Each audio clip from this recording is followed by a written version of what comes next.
India ने बहुत सारे सेक्टर्स के अंदर इन्वेस्टमेंट करने में हामी भी भरी है। मेडिकल के सेक्टर अच्छा, यूनिवर्सिटीज तामीर करने के लिए, स्कूलिंग निज़ाम के लिए। क्या लगता है मौजूदा टाइम के अंदर क्या इंडिया इतना पावरफुल है कि किसी भी मुल्क को डेवलप की तरफ लेके जा सकते हैं? $250 मिलियन अगर कीनिया में जा सकते हैं, अफगानिस्तान में जा सकते हैं, बांग्लादेश में जा सकते हैं, या फिर कहीं किसी मुल्क में भी जा सकते हैं, तो पाकिस्तान में भी आ सकते हैं। क्या आपको नहीं लगता कि हमें इंडिया से अच्छे ताल्लुकात करने चाहिए ताकि वहाँ की इन्वेस्टमेंट यहाँ आए, मोदी सरकार यहाँ भी? पर सुनने में आया कि जो इंडिया के जो अफ्रीका फुटप्रिंट है वो बढ़ रहा है और उसमें वो बहुत सारे मुल्कों को बहुत कुछ दे रहे थे। अभी कीनियन प्रेसिडेंट को सुना है उन्होंने।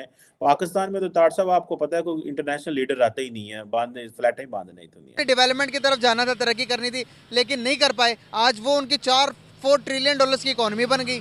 आज उनके पास 600 बिलियन डॉलर्स के रिजर्व आ गए।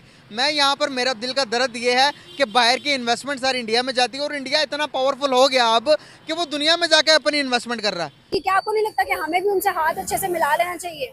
नहीं, पाकिस्तान की इकॉनमी बेहतर होगी अगर पैसे आए और मुल्क में रहे। अगर बाहर से आए और बाहर ही फौरन वापस चले जाएंगे तो फिर हमें ऐसे मोदी आया ना, अगर मोदी आया ना पैसे लेके, तो वो कहेगा पहले इधर लगाओ फिर मैं जाऊंगा वापस। चलो जो भी आया, हमें तो वही चाहिए ना जो इधर पैसे लगाए लेके बाहर ना चला जाए। शायद हमारे इदारे जो हैं वो अपनी जो पॉलिसी है कि हमने दूसरे मुल्कों को नुकसान, दूसरे मुल्कों से मुराद इंडिया ही है, वही हमारा अबदी दुश्मन है। हमारे मुसलमान भाइयों के ऊपर कश्मीर में काबिज हुआ है, यही हमारी जो साइकी है, मेंटालिटी है, वो यही है। तो इसको दूर करने के लिए जो पठानकोट हुआ या जो मुंबई में हुआ, इस तरह की चीजें, होपफुली पॉलिसी शिफ्ट आएगा इसके अंदर कि अगर हमने आगे जाना है तो अपनी इकोनॉमी को बेहतर करना है, अपने लोगों के ऊपर इन्वेस्ट करना है, और जो बाकी दुनिया में क्या हो रहा है उनका ठेका मुसलमानों का हमने छोड़ देना है। नमस्कार, आप सभी का स्वागत है हमारी एक और नई रिएक्शन वीडियो में। आज की इस वीडियो में ना हम देखने वाले हैं कि भारत सरकार ने केन्या को $250 मिलियन की क्रेडिट लाइन दी है कि केन्या की जो सरकार है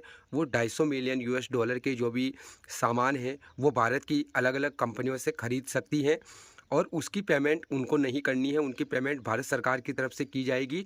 और आने वाले जो 5-10 साल हैं आराम से केन्या जो है ना उसकी पेमेंट फिर भारत सरकार को कर सकता है। और भारत सरकार जैसा आपको पता ही है कि जो क्रेडिट लाइन है अलग अलग देशों को देती रहती है ताकि उनकी जो है ना मुश्किल समय में मदद की जा सके। उनको इंस्टेंट पेमेंट करने की ज़रूरत नहीं होती है, वो भारत से सामान खरीद सकते हैं। तो ये सब चीज़ देखकर पाकिस्तानी मीडिया चर्चा कर रहा है कि अब भारत से के साथ जो संबंध है ना वो सुधारने की काफ़ी ज़्यादा आवश्यकता है, क्योंकि जिस प्रकार से भारत अफ्रीका के अंदर अपने फुटप्रिंट बढ़ा रहा है, मदद कर रहा है अलग अलग देशों की, तो पाकिस्तान तो उनके साथ में है। पाकिस्तान की तो काफ़ी ज़्यादा मदद भारत कर सकता है। तो काफ़ी मज़ेदार वीडियो होने वाली है, पूरी देखना, लाइक करना, शेयर करना, चैनल पर नए हो तो सब्सक्राइब करके बेल आइकन को दबाना। तो चलिए वीडियो को शुरू करते हैं। कहते हैं मोदी अच्छा नहीं, मोदी ऐसे है, मोदी ऐसे। सर दुनिया भर में मेडिसिन जा रही है, वो भी बहुत सस्ती दामों में। वो कहता है इंसानियत पहले, इंसान बचेंगे तो दुनिया हमें देखेगी। सर क्या वजूहत है? उसका विजन ही अलग किस्म का है। ये नहीं है मोदी अच्छा नहीं है, वो तो एक RSS का बंदा है ना, उनको तो विजन ही हो रहा है।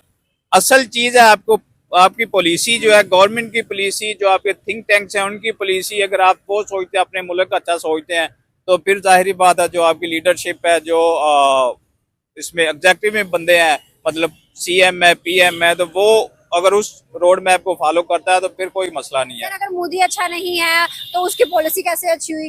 अगर मोदी RSS का है तो वो दुनिया के लिए क्यों सोचता है, अपने मुल्क के लिए क्यों सोचता है? आज उसका मुल्क 5वीं बड़ी इकोनॉमी कैसे बन गया? देखिए, पॉलिसी मेकर और होते हैं, इनका काम होता है उस पर इम्प्लीमेंट करवाना और अपने सफारतकारी को बेहतर करना। ये होता है बेसिकली। इंसान मोदी अच्छा नहीं है, उसका विजन अच्छा नहीं है, मुस्लिम के लिए अच्छा नहीं है वो, लेकिन बात वहीं पे उनके थिंक टैंक्स अच्छे हैं, उनकी पॉलिसीज अच्छी हैं, उनकी सफारतकारी अच्छी है। ये चीज है जो इंडिया को आगे लेके जा रही है। मोदी मुस्लिम्स के लिए अच्छा नहीं है। ट्रिपल तलाक उसने बैन की, हलाला उसने बैन करवाया। उसके अलावा औरतों के लिए फ्री एजुकेशन उसने करवाई, मुस्लिम हो या दूसरी हो, डजंट मैटर। और औरतों को रिक्शे के या मतलब कोई भी चीज के लिए उसने कहा कि आप निकलो और काम करो, कोई आपको कुछ नहीं कहेगा। कोई कुछ कहेगा तो उसके लिए जुर्माना रख दिया, कैद रख दी। सर ऐसी पॉलिसीज भी उस बंदे ने इम्प्लीमेंट करवाई नहीं। पॉलिसीज ये ठीक है, लेकिन हर बंदा जब सेल्फ मेड होगा, जब काम करेगा तो ही ना। अगर एक बंदा घर का कमा रहा है, 20 बंदे खा रहे हैं, तो ये भी नहीं डेवलपमेंट हो सकती। ये है कि उसने सबको काम दिया है, मौके दिए हैं काम करने के। यहाँ पे ये भी है कि अगर एक औरत आके रिक्शा चलाती है, सामने आती है, तो उसको हम क्रिटिसाइज करते हैं। ये सारी चीजें हैं, ये थोड़ा सा हमें मुस्लिम माइंड से भी बाहर निकलना चाहिए कि हर एक को अपना काम तो करना चाहिए ना। पिछले दौरों में भी होता रहा है, अगर लेडीज को काम, लेकिन उसका ये मतलब नहीं है कि आप लेडीज को फ्री हैंड दे दें और वो रैलियां करती फिरें कि हमारा जिसम हमारी मर्जी, ये भी अच्छा नहीं है। ये बात से एग्री करती हूँ। क्या लगता है $250 बिलियन वहां गए हैं हिंदुस्तान से, बांग्लादेश जाते हैं, अफगानिस्तान जाते हैं, क्या अगर पाकिस्तान आए तो पाकिस्तान की इकोनॉमी नहीं बेहतर हो जाएगी? क्या आपको नहीं लगता कि हमें भी उनसे हाथ अच्छे से मिला लेना चाहिए?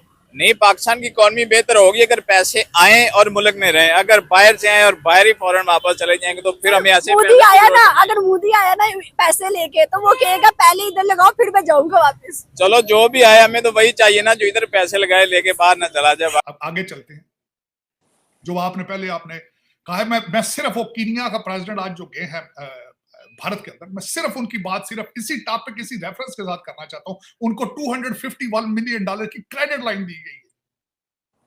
क्रेडिट लाइन दी है उन्होंने, क्यों दी है मैं वो, और आपको मैं सिर्फ आपको मैं, हालांकि आपका कंपैरिजन बनता नहीं है, मैं बच्चे जो लौंडे लपाड़े जो आपके बैठे ना उर्दू में ट्वीट करते हैं सारा दिन, जो टोटे चलाते हैं, सिर्फ उनको बताना चाहता हूं कि $72 मिलियन के लिए आपका मुल्क IMF के सामने लेट चुका है, लेट गया है। और उन्होंने कीनिया का उसको $251 मिलियन की क्रेडिट लाइन दी। और सिर्फ डिफरेंस क्या है? सिर्फ एक डिफरेंस है, उनके पास तालीम, आपके पास तालीम नहीं। आपने तालीम के साथ बाइकाट कर दिया, आपने सिविलाइजेशन के खिलाफ बाइकाट कर दिया। आपका मौलवी मस्जिद में बैठ के बता रहा है कि 700 सेंचुरी का इस्लाम नाफिज किया जाए पूरी दुनिया में, हालांकि उसको यह भी नहीं पता कि 700 सेंचुरी में इस्लाम की हालत क्या थी। दुख है, मैं तो खैर आज जो मैंने 251 मिलियन की जो मैं बात की है, मैं बड़ा अपसेट था उस बात पे कि मेरे कौम के हालात क्या है, और देखें साथ पड़ोस में क्या हो रहा है। 100 मील के फासले, लाहौर तो 100 मील के पर, 100 मील 100 किलोमीटर। अच्छा चीमा साहब, एक और बात, यहां पे जलीलो ख्वार हो रहे हैं क्रिश्चियन कंट्रीज में, सब मिडल ईस्ट में भी जलीलो ख्वार हो रहे हैं, अपने मुल्क में भी जलीलो ख्वार हो रहे हैं। मेरा मकसद होता है ना कि नहीं जी नहीं, हम बाहर आके, चीमा साहब दो चीजें, मुझे यहाँ पे कोई कहे ना कि you are a foreign, what you doing here, मैं फॉरेनर ऑफ कोर्स। मुझे जब पाकिस्तान में मेरा कोई गलमा पकड़ता है ना, इधर बाहर आ, तू कौन है, पैसे का चल थाने चल, और हर चौक से होता है। तो दसी से आपको बताया था, क्रिकेटर ने कहा था मैं कराची से निकला हूं, हर 50 किलोमीटर के ऊपर पुलिस रोक के तो पैसे मांग रही।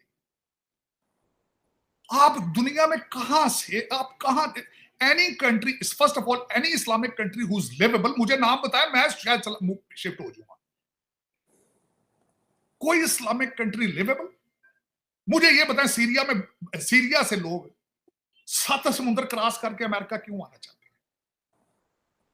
फलस्तीन से लोग 7 समुद्र क्रॉस करके अमेरिका क्यों अफगानिस्तान से निकले 7 समुद्र क्रॉस करके रिफ्यूज यहां क्यों लेना चाहते हैं?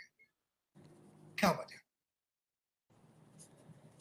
पाकिस्तानी हर अफसर आपका जो है वो यहां क्यों ग्रीन कार्ड के पीछे पड़ा?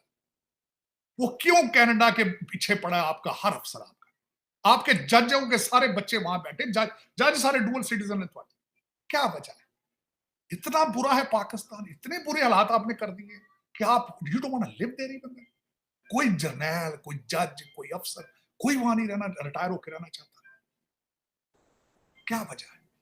कभी सोचा है किसी ने? लेबर कैंप बना दिया, 25 करोड़ लोग आपने रखे हैं सिर्फ IMF के किस्तें देने के लिए, वर्ल्ड बैंक की किस्तें देने के लिए। कोई खौफे खुदा हो आपको, कोई शर्मो लिहाज, कोई करैक्टर, कुछ हो आपके पास? तो आई होप दोस्तों आपको ये वीडियो ज़रूर पसंद आई होगी और वीडियो को आपने पूरा देखा है। अगर वीडियो से रिलेटेड आपको कुछ कहना है तो कमेंट में अपनी राय का इज़हार ज़रूर करना। हम मिलेंगे अगली नई वीडियो में, तब तक के लिए आप सभी का बहुत बहुत धन्यवाद।